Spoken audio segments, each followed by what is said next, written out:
Today's lesson is lesson 2-6 from the Algebra Readiness textbook. For this lesson, you're going to need a sharpened pencil and your notes packet. Try these study guide problems and then on pause, and then continue the video when you're ready.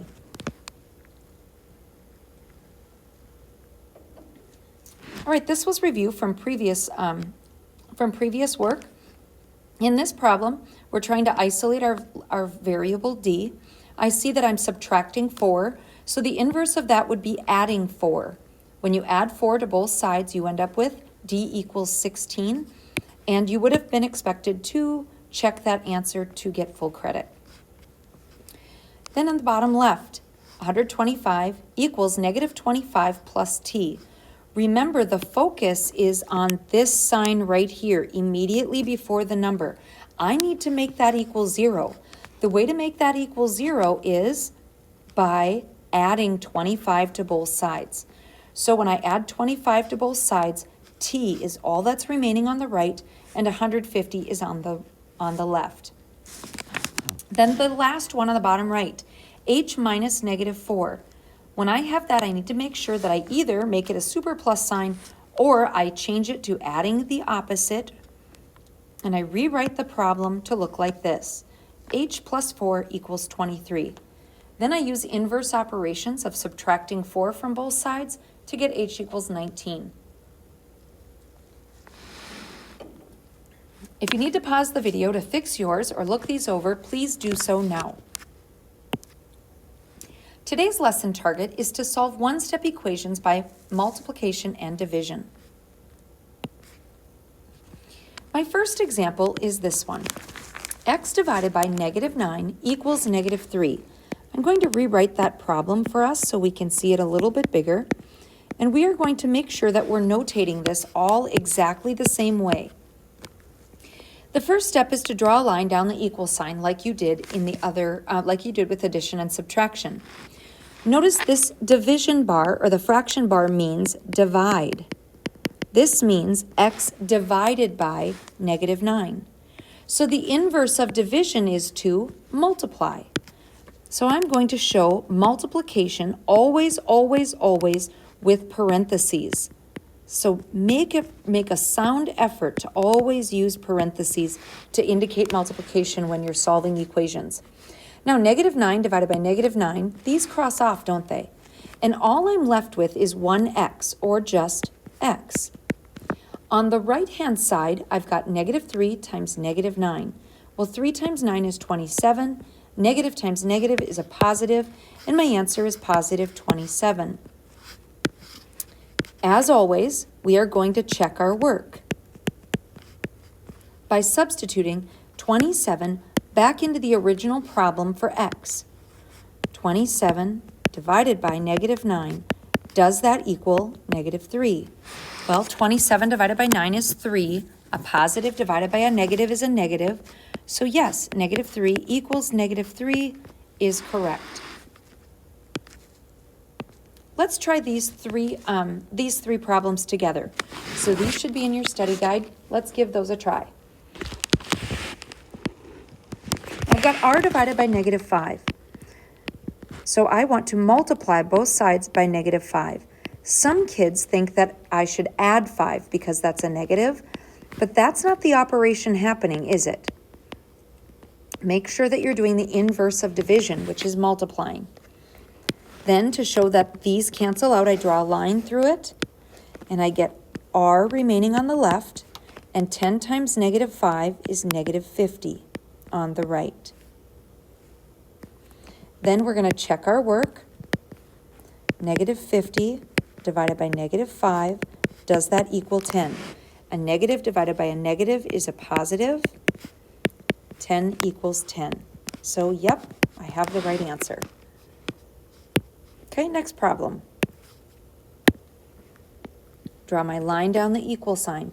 I see that my variable on the left is being divided by 6. So I am going to do the inverse, which is multiply both sides by 6.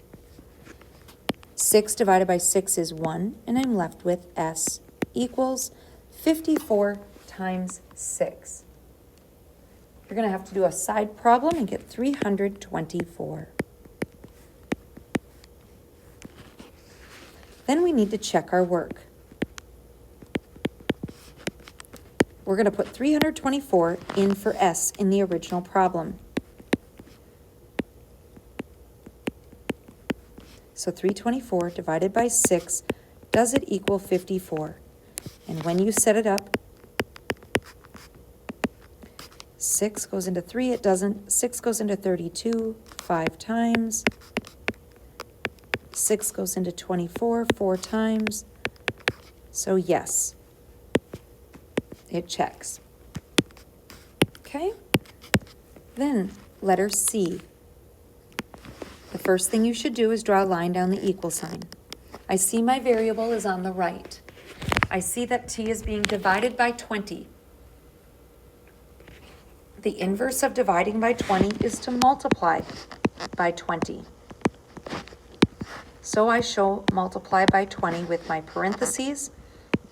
These cancel out. I'm left with negative 600 on the left, and t is alone on the right. To verify, I substitute it back in. Negative 600 divided by 20, and yes, that does equal negative 30. All right, I think you're ready for some independent practice. So what I would like you to do is pause the video and try these next 4 problems. And then come on back.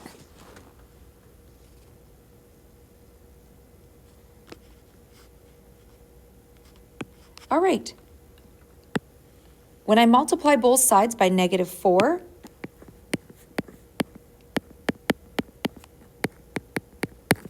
I get negative 64.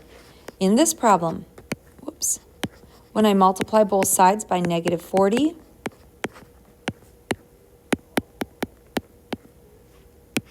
I get a solution of negative 160,000.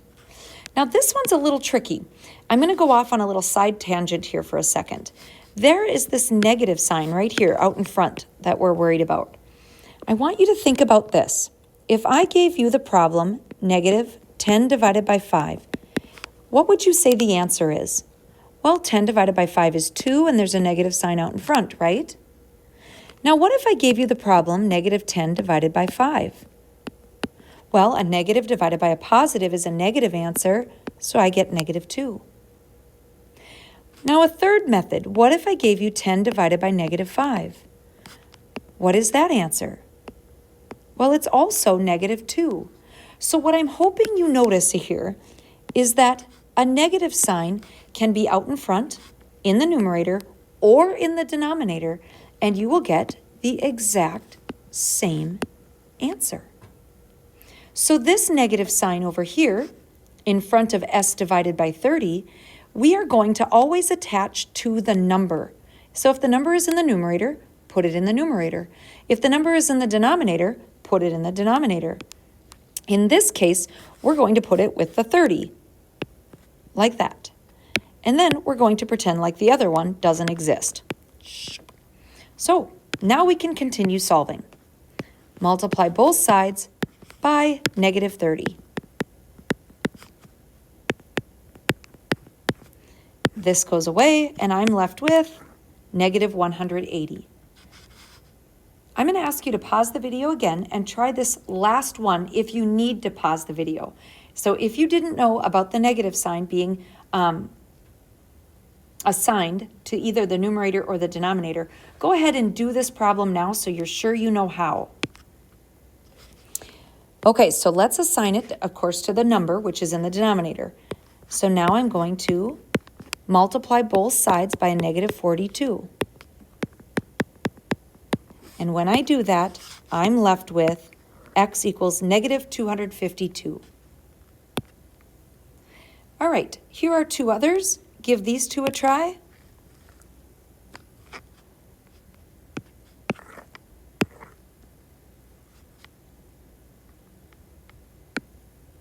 All right, and then there's this one. Try this one out and then come on back. Hit pause, come on back.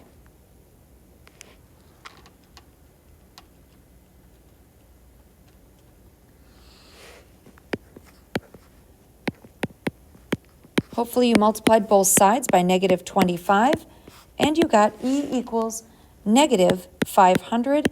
Make sure that you're checking every one of your answers, but we don't want our video to be an hour long, so we're simplifying this down. Now, we're not just stuck with multiplying in order to, or adding or subtracting. We also can use division to solve equations. Like in this example, I've got 5r equals negative 20. And you have learned that when you have a number next to a variable like 5r, that indicates multiplication. So what is the inverse of multiplication? Division. Now, we are not going to do this. It's not wrong. It's just not great. In algebra, we always try to have a standard way that everybody in the world writes algebra. And so we are going to say that we're going to use this division bar or the fraction bar to indicate division. Divided by 5, divided by 5. It makes it a clearer communication to anybody else. A division sign can sometimes look like a plus sign. It just can get a little confusing. So this clears that confusion up. 5 divided by 5 is 1. 1r is just r. Negative 20 divided by 5 is negative 4. Then to check this, I would substitute the negative 4 back into the original problem. 5 times negative 4, does that equal negative 20? 5 times 4 is 20. Positive times a negative is a negative. And so we get negative 20 equals negative 20. All right, pause the video, see if you can do this next one on your own.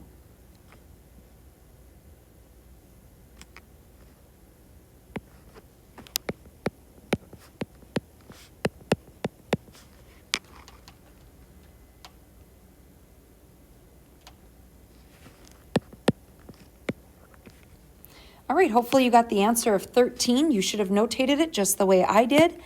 If you need a rule for, or if you need to write down the rules for multiplying and dividing integers, here they are. Make sure you write that down if you're not sure. I want you to pause the video, try these next two problems. Nope, there's 3. Try the next 3 problems in your note packet and then come on back to compare.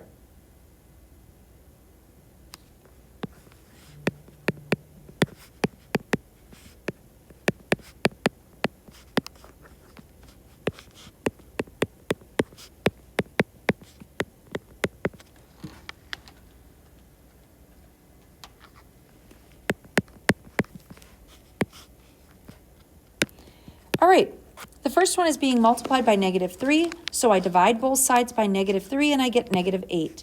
The second one is being divided by negative 4, and so when I divide both sides by negative 4, I get a positive 14. And then you were supposed to be careful of problems like this. I want to work this one with you. Negative 18 times a number equals 0. Many of you know the answer to the value of m already. But when you're working, you're getting your head all wrapped around the process of notating this, sometimes we lose our heads and we forget to think. So we're going to divide both sides by negative 82. What is 0 divided by anything? 0 divided by any number is 0. M equals 0. And I can prove it by checking. Negative 82 times 0 equals 0. Okay, so be careful of problems like that. Don't let them say, oh, no solution, can't do it. Yes, you can. It equals 0. Okay, lastly, we're going to end it with a word problem. Juan here is selling raffle tickets at a charity event for $6 each. How many tickets must he sell to make $114? Now, I'm going to lay out the process or the thinking process for you. The first step is to define a variable. So we're going to say T equals the number of tickets that Juan is selling. Now, my plan that I'm going to create to solve is your equation. So how can I write an equation to represent the total number of tickets that Juan needs to sell? If the tickets are $6 each, I could take 6 times the number of tickets, gives me $114. The next step is to solve my equation. So I'm going to divide both sides by 6. T equals 19 tickets. Make sure you label. And then the last step is always to check your work. First of all, does it make sense? Well, it's about 20 tickets, 20 times, 20 times 6 is about $120. That's right around $114. So yeah, it's in the ballpark. So now let's check it to be sure we're exactly right. 6 times 19, does that equal 114? Well, 19 times 6 is 54, and that gives me $114, so yes.